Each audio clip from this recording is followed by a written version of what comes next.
Hi guys, welcome to part 6 of some basic concepts of chemistry. So I would like to tell you that ये हमारा second last part है और इसके बाद हम लोग बस एक और part करेंगे जिसमें we will do the concepts of molality and everything, concentrations basically, and then we will be finally finishing this first chapter of 11th chemistry. तो इस वीडियो से पहले मैंने इससे पहले इस टॉपिक पे 5 वीडियोस और अपलोड करी हैं. So if you have not watched them, I would request you to go and do that first.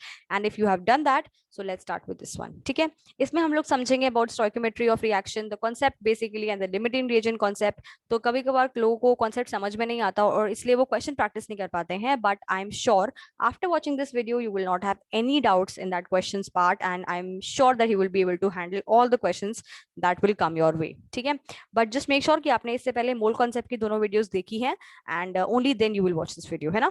So let's start. तो इस स्क्रीन पे आप देख रहे हो कि आपको कुछ ना कुछ बहुत सारी इक्वेशंस दिख रही हैं, है ना. You can see a lot of equations here, but अगर तुम इसको closely observe करोगे then you will see that there is some slight problem, है ना. तो अगर नहीं देख पा रहे हो तो pause करो और then देखो और फिर दोबारा से resume करना. I will tell you the problem is that these equations are not balanced. Yes, we need to balance the equations, है ना. तो सबसे पहली बात तो I will tell you कि मैंने आपको I think first या second video में आपको theories और laws बताए थे और उसमें एक law था जो बहुत ही important law था which is called the law of conservation of mass. Conservation of mass में हमने ये बोला था कि LHS should be equal to RHS, यानी कि अगर इस साइड ऑफ द इक्वेशन की इस साइड के ऊपर जितने एटम्स हैं किसी भी कोई भी एटम उतने ही इस साइड भी होने चाहिए, है ना. तो फॉर एग्जांपल हाइड्रोजन इस तरफ 2 हैं और इस भी तरफ 2 हैं, वेरी गुड, कोई प्रॉब्लम नहीं है. लेकिन ऑक्सीजन इस तरफ 2 हैं और ऑक्सीजन इस तरफ सिर्फ 1 है, तो प्रॉब्लम क्रिएट हो गई, है ना. इसलिए हमें चीजों को बैलेंस करना पड़ता है और बिकॉज वरना वो वायलेट करेंगी लॉ ऑफ कंजर्वेशन ऑफ मास और हमारे जो साइंटिस्ट थे जिन्होंने ये हमें लॉ दिया था वो हो जाएंगे काफी नाराज, है ना. So let's do that. So I will just assume कि आपको बैलेंसिंग आती है और अगर आपको नहीं आती है then you will have to watch some of my videos जो मैं इस पे बनाने वाली हूँ later on. If you want me to make those videos please comment down below, वरना I will just balance all these equations and then will move on. ठीक है, सो H2 हमारे यहाँ पे है, वैसे स्टाइलिश, हाँ H2 sorry H2 plus O2 gives 2H2, right. तो ये हो जाएगा. अब नाउ दिस इज बैलेंस. अगर मैं यहाँ पे एक 2 लगा दूंगी तो ठीक है, N2 plus 3H2 gives 2NH3. This equation is already balanced. यहाँ पे 2 लगाएंगे, this is 2, this is 2 and this one is already balanced. ठीक है, सो अब मैंने क्या किया, मैंने सिंपली कुछ नंबर्स लगाए और अगर आपको लग रहा हो कि एकदम से मैंने कैसे कर दिया देन मुझे ऑलरेडी ये सब याद है, that's why I am able to do it so quickly. कभी कभी कुछ इक्वेशंस ऐसी होती हैं जिसमें you need to take a lot of time to do balancing and that's okay, right. और अगर आपको अभी इनकी भी बैलेंसिंग नहीं आती that's also okay, you just in class 11th and you will learn everything eventually. ठीक है, तो ये जो नंबर्स हैं ये मैंने कुछ लगा दिए, इन नंबर्स को हम बोलते हैं स्टोइकियोमेट्रिक कोफिशिएंट. ठीक है, सी अगर कोई भी नंबर नहीं है, जैसे यहाँ पे तुम देख रहे हो कोई भी नंबर नहीं है, तो इसको तुम 1 मान के चलोगे, राइट. तो ये जो नंबर्स हैं ये नंबर क्या रिप्रेजेंट करते हैं. फॉर एग्जाम्पल अगर मैं यहाँ पे लिखूं H2 या 2H2 plus O2 gives 2H2O, right. अब ये इक्वेशन बैलेंस्ड है पर ये नंबर्स क्या हैं. मैं इसको ऐसे रीड कर सकती हूँ, 2 molecules of H2 will combine with, यहाँ पे कुछ नहीं है ना, तो it will combine with 1 molecule of O2 to form 2 molecules of H2. I can read this equation like this, और I can say 2 moles of H2 combine with 1 mole of O2 to form 2 moles of H2O. तो मैंने क्या बोला, they are as good as moles and as good as molecules. I'm sorry मैंने उस पे override कर दिया, बट समझ लेना, नोट डाउन कर लेना, ठीक है. तो इस इक्वेशन को मैं बोल सकती हूँ मॉलिक्यूल्स के फॉर्म में भी और मोल्स के फॉर्म में भी. तो मैं अभी से आगे तक इसको मोल्स पढ़ूंगी ताकि मैं क्वेश्चंस को इजीली कर पाऊँ. ठीक है, तो इजीली यूनिटरी मेथड लगा लूंगी आगे जाके जब भी मुझे ऐसे क्वेश्चंस दिखेंगे. ठीक है, now moving on. Always work with balance chemical equations. अगर आप ऐसा नहीं करते हो तो law of conservation of mass हो जाएगा invalid and as I said this person will be very sad. ठीक है, because he was the one who gave us the law, right. So what happens is calculation of react. तो क्या होता है chemistry के अंदर, कभी कभी क्या होता है एक ही रिएक्टेंट होगा और उससे तुम प्रोडक्ट बना लोगे, राइट. फॉर एग्जाम्पल ये जो केस है हमारा, मिल्क से कर्ड बनता है ना. तो अगर मैं लेट्स से 1 कटोरी मिल्क लेती हूँ और उसको मैं कर्ड बनाने के लिए छोड़ती हूँ तो अगले दिन मुझे 1 कटोरी कर्ड मिलेगा, है ना. अगर मैं क्वांटिटी वाइज बात करूं, इफ आई एम सेइंग कि मैंने एक पैन, पूरा बहुत बड़ा पैन मिल्क का रखा है, और अगर मैं अगले दिन आती हूँ तो ऑब्वियसली मुझे एक कटोरी नहीं दिखेगी, ऑब्वियसली मुझे पूरा पैन मिलेगा, है ना। तो सिंपली कहने का मतलब ये है कि जो प्रोडक्ट की क्वांटिटी है that depends upon only one reactant, क्योंकि इस केस में रिएक्टेंट है ही एक, है ना। एक और एग्जांपल, जैसे पानी है, पानी को जब मैं फ्रीज करती हूँ, ऐसे कूल करती हूँ तो आइस बनती है, एवरीबडी नोज दैट, है ना। लेकिन ऐसा तो नहीं होता कि मैं पानी थोड़ा सा लेके चलूं एक कटोरी और अगले दिन जो आइस बनी हो वो एकदम एक बॉटल जितनी बनी हो। डेफिनेटली एवरीबडी नोज कि आइस की वॉल्यूम पानी से ज्यादा होती है, पर इतनी भी ज्यादा नहीं होती है ना। तो कहने का मतलब ये हुआ कि तुम्हारी जो प्रोडक्ट की क्वांटिटी है that will depend upon only the quantity of the reactant, है ना। तो ऐसे वाले रिएक्शंस जो होते हैं उसमें हमें कोई प्रॉब्लम ज्यादा नहीं आती है। फॉर एग्जाम्पल ये रिएक्शन, ठीक है, इस रिएक्शन में तुम देख रहे हो एक ही रिएक्टेंट है और उससे हमारे दो प्रोडक्ट्स बन रहे हैं, ठीक है। दिस इज जस्ट, ये जो रिएक्शन है वो बैलेंस्ड भी है, सी ए एक है, यहाँ पे भी सी ए एक है, कैल्शियम यानी कि, ठीक है, कार्बन यहाँ पे एक है, कार्बन यहाँ पे भी एक है, यहाँ पे ऑक्सीजन 3 है, यहाँ पे ऑक्सीजन 1 2 3, ठीक है। So basically this equation is already balanced. तो यानी कि अगर ये बैलेंस, सबसे पहली चीज जो तुम्हें इक्वेशन को देखते ही देखनी है कि वो बैलेंस्ड है कि नहीं, only then you can use it for any stoichiometric calculation whatsoever, ठीक है। तो now that I see that equation is already balanced, मैं इसको आगे यूज कर सकती हूँ किसी भी रिएक्शन में, राइट। तो कहने का मतलब ये हुआ, इसको मैं अगर मैं मोल्स की लैंग्वेज में रीड करूं तो I can say that 1 mole of calcium carbonate will decompose to 1 mole of calcium oxide plus 1 mole of carbon dioxide gas, ठीक है। इसको मैं ऐसे बोल सकती हूँ। नाउ अगर मुझसे कोई क्वेश्चन पूछे how much weight and moles of calcium oxide will be formed from 4 moles of CaCO3, तो बहुत सिंपल मैथ्स है यार, ठीक है। मुझे रिलेशन एस्टैब्लिश करना है इसमें, और क्या पूछा उसने, इसमें, है ना। सो ऑब्वियसली मुझे दिख रहा है 1 मोल ऑफ CaCO3 से मुझे मिलता है 1 मोल CaO, ठीक है। सिंपली उसने मुझसे पूछा 4 मोल से कितने मिलेगा, तो अगर 1 से 1 मिलता है तो डेफिनेटली 4 से मुझे आंसर मिलेगा 4, राइट। और उसने बोला कि don't just give me the answer in moles but also in weight, right. तो अगर मुझे पता है, मुझे निकालना है CaO का वेट कितना होगा, ठीक है। मोल्स तो समझ में आ गया मुझे, 4 मोल्स होंगे, तो डेफिनेटली आई नो, मुझे मोल कंसेप्ट मैंने पढ़ा ही है। 1 मोल कितना होता है CaO का, 40 + 16 इज 56, है ना। 1 मोल का वेट होता है अगर इतना, तो 4 मोल का कितना हो जाएगा, 4 × 56, क्लियर, कैलकुलेट कर लेना, I am a little lazy at that. So this is done, right? So I don't think तुम्हें इसमें कोई प्रॉब्लम आई है, बिकॉज हमारे पास एक ही रिएक्टेंट है और वो ही डिसाइड करेगा कि प्रोडक्ट कितना बनेगा, है ना। हम CO2 की क्वांटिटी भी निकाल सकते थे, आई थिंक एनसीईआरटी में एग्जांपल CO2 के ऊपर है, but I think it is very easy to do और तुम कर लोगे आराम से, ठीक है। सो एक और क्वेश्चन है यहाँ पे and I think you can practise it, and simple सी बात है, इसी इक्वेशन के ऊपर है, how much quantity of CO2 is released by decomposition of 200 grams of calcium carbonate. देखो I am just giving you a small hint here, see मैंने बोला कि पहले मोल में पढ़ोगे तुम, ठीक है। तो अगर मुझे ये इक्वेशन पढ़नी हो, ये वाली इक्वेशन, तो मुझे पता है 1 mole will give rise to 1 mole CaO and 1 mole CO2, right. तो अगर उसने मुझे दिया है इन 200 ग्राम्स, ठीक है, 200 ग्राम्स ऑफ CaCO3 उसने मुझे दिया, तो आई will just first convert this into the moles, right. तो अगर मैं मोल्स में कन्वर्ट करूं तो CaCO3 का molecular weight है 100 grams, right? और moles will be what? Given mass upon molar mass. So this is 200 grams upon 100. See, I'm doing it very, very fast because I basically am, very well versed with this. But you can actually apply the concepts of mole concept and then find out the number of moles of CaCO3. तुम्हारे 2 moles ही आएंगे, ठीक है। Now this very easy. 1 मोल से मिलता है 1 मोल, तो 2 मोल से मिलेगा 2 मोल CO2, राइट। तो 1 मोल CO2 की जो वेट होता है that is 44 grams because that is the molecular mass of CO2, and अगर 2 से मल्टीप्लाई करोगे the answer will be 88 and this is going to be answer. तो मैंने बहुत जल्दी कर दिया है and I have just read the answer once in front of you. तुम खुद प्रैक्टिस करना, अगर नहीं आए तो प्लीज कमेंट सेक्शन में बताना, I will definitely help you out, right. So now sometimes क्या होता है, नाउ व्हाट हैपेंस इज, देखो क्या होता है, कभी कभी तो जैसे मैंने बोला कि तुम्हारे पास एक ही रिएक्टेंट है, उससे एक ही प्रोडक्ट बनेगा, है ना। बट कभी कभी हमारे पास रिएक्टेंट्स ही बहुत सारे होते हैं, राइट। तो एक एग्जांपल लेती हूँ, जैसे कि तुम्हारी चाय, राइट। तुम चाय जब बनाते हो तो तुम्हारे पास बहुत सारे इंग्रेडिएंट्स होते हैं, पानी लगता है, मिल्क लगता है, शुगर लगता है, टी लगती है, सॉरी टी लीव्स लगती हैं, then you get finally your tea, right. तो ऑब्वियसली सबका कुछ अमाउंट होता है ना। अगर तुम सिंपल सी चाय बनाओ तो, आई एम नॉट सेइंग कुछ अदरक वाली पहाड़ी चाय, नथिंग लाइक दैट, सिंपल चाय ऐसे बनती है, राइट।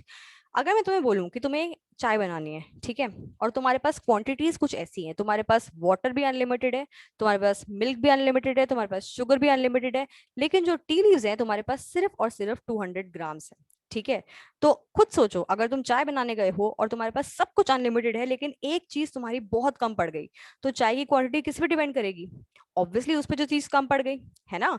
तो अगर हमारी टी लीव्स कम पड़ गई हैं यहाँ पे, तो जितनी टी लीव्स होंगी उतनी ही चाय बन पाएगी, चाहे बाकी सब चीजें जितनी मर्जी पड़ी हो, है ना। तो इस चीज को हम बोलेंगे यहाँ पे लिमिटिंग रिएजेंट, जो चीज कम पड़ जाए। तो ऐसा ही केमिस्ट्री में भी होता है, जो चीज कम पड़ जाती है उस पे ही हमारा प्रोडक्ट की अमाउंट डिपेंड करता है, बाकी चीजों पे डिपेंड नहीं करता है। जितनी मर्जी पड़ी पड़ी हो कोई फर्क नहीं पड़ता, जो कम चीज है उसके हिसाब से प्रोडक्ट हमारा बनेगा, राइट।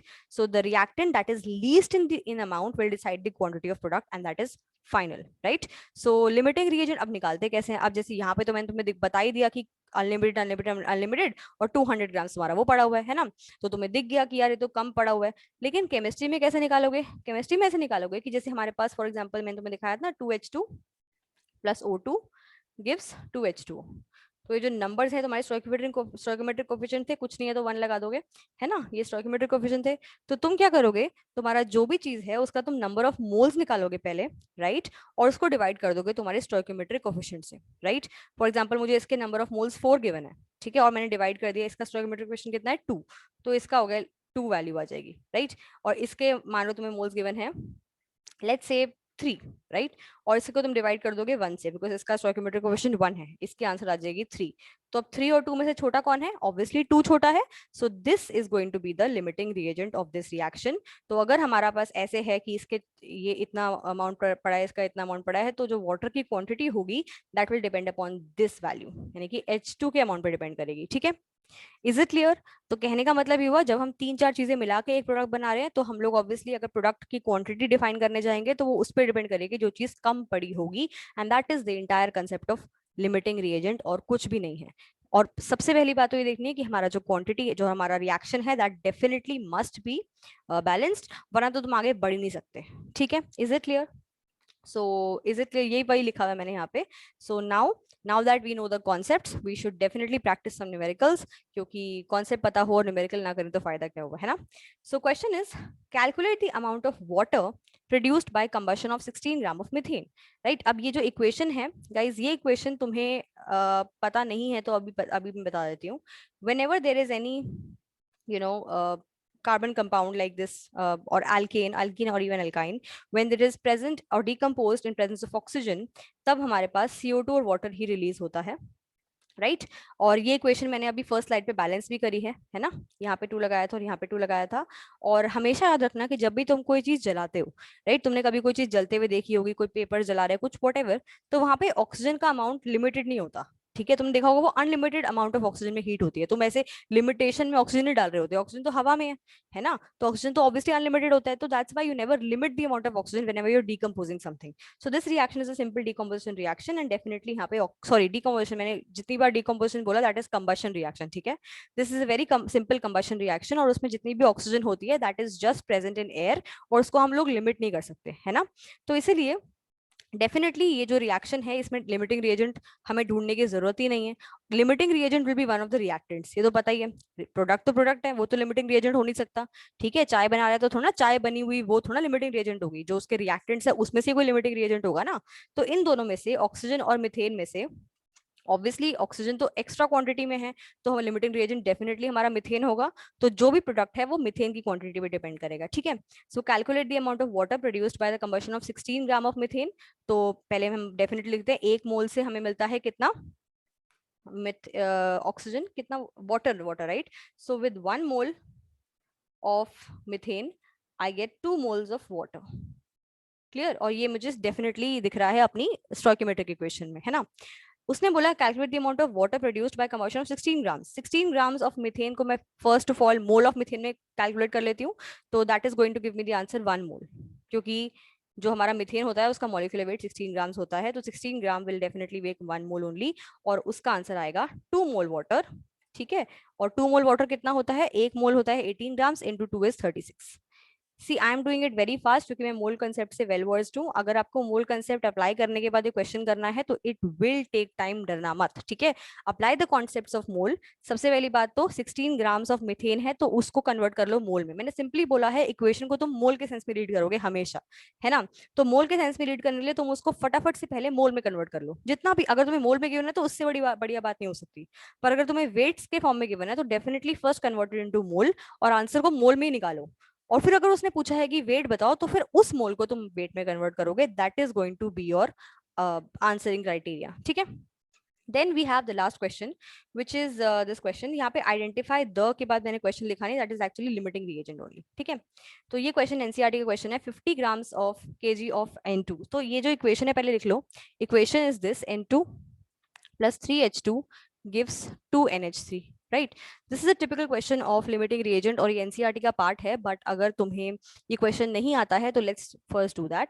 50 kg ऑफ N2, तो इसका 50 kg है, right, and 10 kg of H2, इसका 10 kg है, आर मिक्स टुगेदर, ठीक है, to produce NH3। Calculate the amount of NH3 formed. जैसे कि मैंने बोला अब यहाँ पे दो चीजों से मिलके हमारा प्रोडक्ट बन रहा है NH3, है ना। तो ऑब्वियसली NH3 इससे बताऊं, ऐसे मैं लिखूं कि 3 मोल से 2 मोल मिलता है, या ऐसे बताऊं 1 मोल N2 से 2 मोल बनता है। ऑब्वियसली मुझे इनमें से कोई एक ही यूज करना पड़ेगा। अब वो डिसाइड कौन करेगा, that will be decided by the limiting reagent. इनमें से लिमिटिंग रिएजेंट कौन है, अब वो कैसे पता करेंगे। डेफिनेटली फर्स्ट मैं लिमिटिंग रिएजेंट कैलकुलेट करूंगी। आंसर क्या था, लिमिटिंग रिएजेंट का फॉर्मूला क्या था, number of moles divided by the stoichiometric coefficient of a balanced chemical equation, है ना। अब ये इक्वेशन बैलेंस्ड है हमारी, राइट। तो ये मेरे जो वेट्स है ये केजी में गिवन है, तो पहले इसको हम लोग ग्राम में कन्वर्ट कर लेते हैं, ठीक है। बिकॉज ऑब्वियसली हमारा जो होता है मॉलिक्यूलर मास वो ग्राम्स में होता है, ठीक है। तो मोल में कन्वर्ट करने के लिए इसको मैं डिवाइड कर दूंगी, डिवाइड बाय N2 का मॉलिक्यूलर मास कितना होता है, इट्स व्हाट 28, है ना। और H2 का कितना होता है, इट्स 2, ओके। तो ये जो वैल्यू आएगी ये around this will be somewhat, तुम कैलकुलेट कर लो अपने कैलकुलेटर्स पे, राइट। और दिस वैल्यू जो सेकंड वाली वैल्यू है ये वाली कितनी आएगी, this will be around 5 × 10⁻⁷ something. लेकिन तुम्हें याद रखना है कि तुम्हें इसको यहाँ पे इस स्टेज पे छोड़ना नहीं है। You have to also calculate divided by the stoichiometric coefficient. कई गलतियां लोग क्या करते हैं, स्टोइकियोमेट्रिक कोएफिशिएंट से डिवाइड नहीं करते और इसलिए मेन गलती आ जाती है ना। तो ये जो आंसर था this will come around, this कहाँ पे थी मैं, 1 पॉइंट कुछ 7 आएगा × 10⁻3 एंड ये तो हमारा आएगा सिंपली 5, ठीक है, 5 × 10⁻3। अब ये तो आया मेरा नंबर ऑफ मोल्स, ठीक है। जैसे कि मैंने बोला इसको नंबर ऑफ मोल्स को क्या करना है, डिवाइड बाय स्टोइकियोमेट्रिक कोएफिशिएंट करना है। यहाँ पे स्टोइकियोमेट्रिक कोएफिशिएंट कितना है, N2 का स्टोइकियोमेट्रिक कोएफिशिएंट है 1 और H2 का स्टोइकियोमेट्रिक कोएफिशिएंट है 3, ठीक है। तो 1.7 इंटू डिवाइड बाय 1, इसकी ये तो ये इतना ही हो जाएगा। और ये कितना हो जाएगा, दिस विल बी अराउंड 1.6 कुछ, ठीक है, अराउंड 1.6। तो ये जो क्वांटिटी है this is going to be this one, this number, यानी कि जो यहां से आई चल के, this is the limiting reagent. तो मेरा लिमिटिंग रिएजेंट हो जाएगा H2। तो H2 डिसाइड करेगा द क्वांटिटी ऑफ NH3, ठीक है। तो वही 3 मोल H2 से गिव्स यू 2 मोल NH3, ठीक है।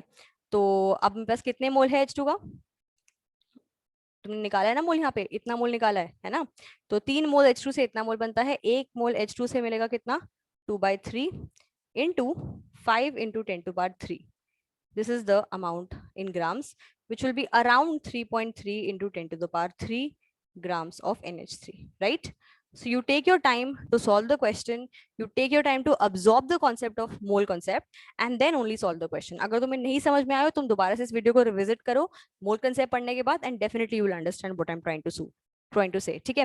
तो सबसे पहले तुम मोल में कन्वर्ट करना है इक्वेशन को और मोल में ही आंसर निकालो। अगर उसने वेट पूछा है तो सिंपली उसके जो भी चीज का तुमने मोल में आंसर निकाला है उसको उसके मॉलिक्यूलर मास से मल्टीप्लाई करोगे तो तुम्हें उसका मॉलिक्यूलर वेट मिल जाएगा, सॉरी मतलब वेट मिल जाएगा, मॉलिक्यूलर वेट नहीं, उसका वेट में आंसर मिल जाएगा and then you can use the answer, मतलब डिपेंडिंग ऑन द क्वेश्चन कि तुम्हें किस में क्वेश्चन पूछा है, ठीक है। तो now we are done with the part 7 and I hope तुम्हें पार्ट 7 समझ में आया होगा। एंड ये मैंने ये जो नीचे एक ड्राइंग सी बनाई है उसका मतलब ये है कि there is just one more part which is part 8 and we'll finally finish this chapter.